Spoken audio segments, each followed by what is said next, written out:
Compound Tirzepatide and compound Semaglutide are not going away, and we're going to talk about why.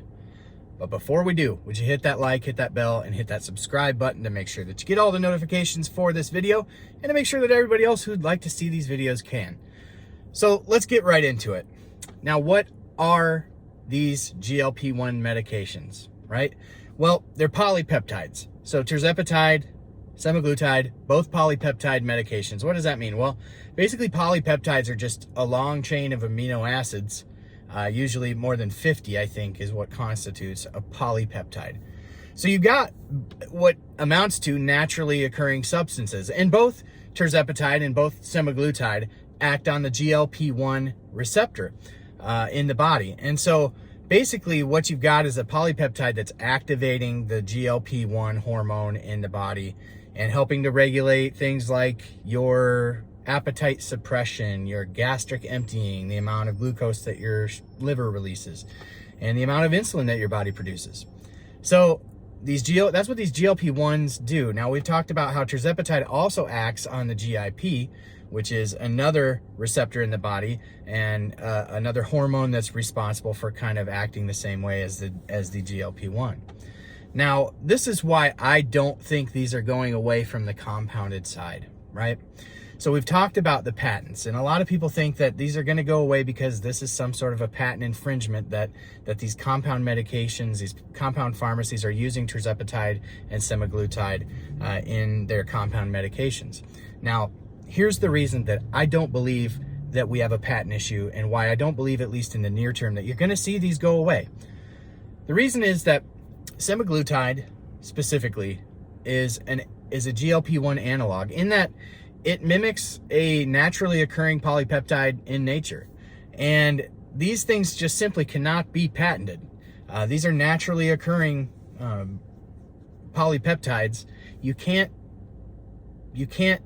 patent them any more than you could patent like B12 or B6 or vitamin D. These are naturally occurring substances. In the case of Semaglutide, in my research on the patents, it's what I've long surmised about it. There are, I believe, 8 or 9 patents that I found on Semaglutide between Ozempic and Wegovy, and most of those are all related to the pen in which the medication is given. The other patents are held in the specific cocktail that they mix the solution with, which ensures that that injector pen doesn't get gunked up by the medication. We could go into detail on a different video about what that is, what formulates that specific, recipe of Semaglutide. But for the purposes of this video, just know that the patents that are held on Ozempic relate to the pen itself. And there are lots of different patents held on their pen, and the way that it injects the medication, the way that you can dial it up or down for Ozempic. And then the specific recipe by which they combine this thing to deliver it. Now, there's also some modifications that are done within their recipe for Semaglutide, and this goes for Tirzepatide as well, to prolong the half-life of these medications. So polypeptides typically have a very short half-life, usually measured in hours and not days and weeks. And so basically what Eli Lilly has done with Tirzepatide and what Novo Nordisk has done with Semaglutide is that they've modified their recipe to basically include fats, lipids, to slow the absorption in the body. And as we've talked about on this channel, Novo Nordisk is actually currently testing a version of Semaglutide that will be a once-monthly injectable. So they're going even farther to change the recipe, and you'll see that certain patents will come out on that. Also interesting to note that Novo Nordisk applied for a patent on the 8 milligram of Semaglutide injectable back in late December of last year. So the one thing that does make Ozempic and Tirzepatide a little bit different, and there is a specific patent held by Eli Lilly, based upon the dual acting compound of of tirzepatide, meaning you've got not only a GIP or GLP-1 analog, but you also have a GIP analog. And the combination of these two that exists in tirzepatide is something that is held under one of their patents. There are far fewer patents held for tirzepatide, or I should say for Mounjaro, for Eli Lilly. There are far fewer patents held on this medication, and 2 out of the 3 that I found related to the injector pen as well. The third one had to do with the GIP and the GLP-1 combination. But it's interesting to note that with the patents held by Eli Lilly for tirzepatide, none of them specifically mention tirzepatide by name.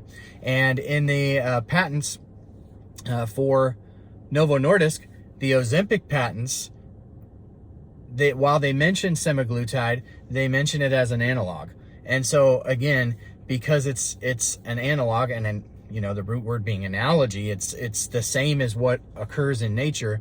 It's just simply not something that I believe can be patented.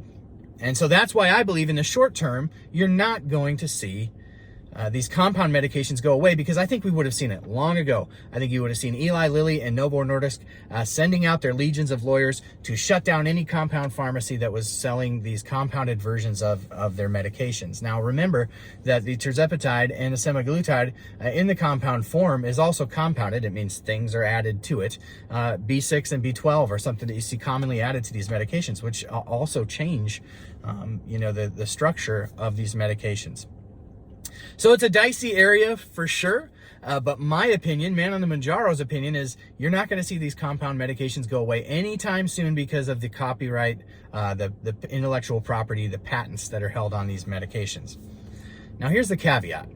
I have been saying for weeks, and really I've been saying for months on this channel, that I don't think that these medications are going to go away due to the fact that there's going to be some mass cease and desist that comes out from Lilly and Nordisk, although you may see them do that with trying to use some of these elements of the patents they hold. I don't know, but I highly doubt it. But what I do believe you'll see is that in a world where most of our media is not controlled, but financed via the marketing dollars, the ad spend from these major pharmaceutical companies with these media companies, you're going to see a push, I think, to demonize compound medications, legit compound medications, by way of mixing them in with these research chemicals. Now, if you've been on Facebook, if you've been on Instagram, you've probably seen these different research chemical companies selling semaglutide and selling tirzepatide. This is different than the compound medications that we talk about on this channel. The compound medications that I say to look into with your doctor are going to require a prescription, and they're going to be filled by a compound pharmacy that is governed by the state in which that pharmacy operates in. So there's a lot of checks and balances, and the tirzepatide and the semaglutide that they're getting is ultimately coming from a source that is regulated by the FDA. That is not the case for these research chemical companies that are selling tirzepatide and semaglutide without the need for a prescription. These are for research purposes only. They're not legal to ingest as a human being. In fact, they're not even legal to ingest into animals. They are for research purposes only, but they're very much marketed and sold to people for human consumption. Even though there may be a disclaimer, and I've found there isn't even a disclaimer with all the advertisements that I've seen, but with some of them, they put a disclaimer, not for human consumption, not legal, and that's because it's not. It's very much not legal. It's not regulated. It's likely coming over in a 50-gallon drum on a cargo ship from China. And these peptide salts are very unstable. And probably by the time they get to you, the purity level, the safety, all of that stuff is very much in question. So I think what's going to happen is people are going to get lured because of their desperation into taking these. You're going to see some people get sick. You're going to see some people potentially overdose themselves, whatever it may be. Even though overdose with a GLP-1 is not a super dire situation like it is with some other drugs, but you're going to see something happen. And when that does happen, you're going to see a media jump all over it, and that's the way that you're going to see these compound pharmacies probably ultimately.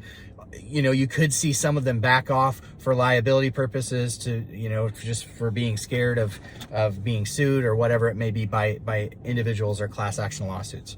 But that's why I don't think they're going away in the near term, and also shared the reason why I think they could, but I think that's more of a media-driven scare tactic that will ultimately lead to some scarcity. If this video was helpful, please hit that like, hit that bell, hit that sub, leave a comment. Let me know what your thoughts are on this. Again, these are just one guy's opinion on YouTube, but this is what I found in the research that I've done. I hope it's helpful for you. Hit that like, hit that bell, hit that sub, and we'll see you on the next video.